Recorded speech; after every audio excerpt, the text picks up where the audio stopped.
One thing I'd like to add too is that when he's bringing me tracks, he's not just bringing me like a beat or whatever.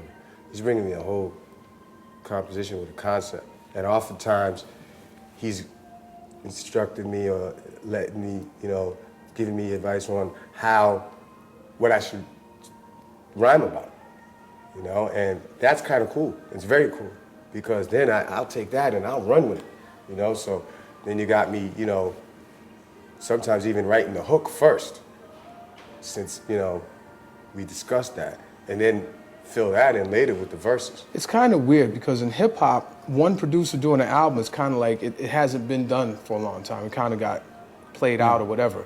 But in rock, it's been done tons of times. Rick Rubin is a master of that, you know what I mean? So I really did look at that also, like what did Rick Rubin bring to the Chili Peppers, you know what I mean? Which is a brilliant album, one of my favorites. What do you think, why is that? Do you think that in hip hop you don't do one producer on an album? I think that because they're looking, to me, from what I've gathered from sitting down with A&Rs and label heads, that they're looking for big hits. And that's all they really want from that producer is the big hit, and he gets a big check, and everybody's happy. And the album or the art is not really being discussed. At least for me and Guru sat down with them, all they wanted to talk about was big hits, you know what I mean? And I think we've got a couple of big records on here, and I think this is going to be a big record, but it's a big album. So maybe that was a bit much for them to take in, as weird as this may sound. These are the people who are controlling your music, so that's scary. So $7 had to be in place for us to be creative.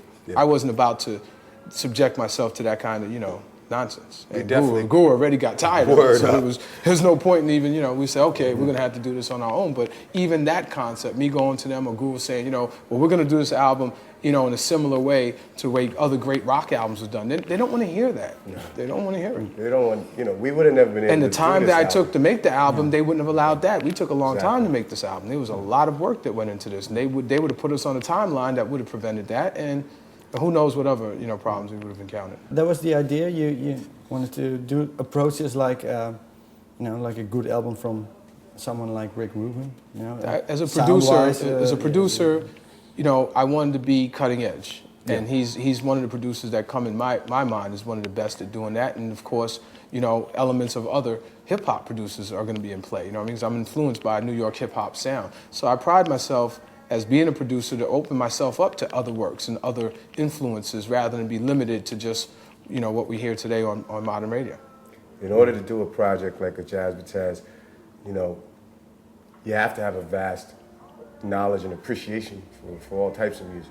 And that Solar definitely has that. So I put my heart in this album. I put my soul in it. This is work. This is like a piece of us, man. And I feel proud about it. I feel proud to have been able to do that. Yeah. Okay. Thank you very much. Thank you.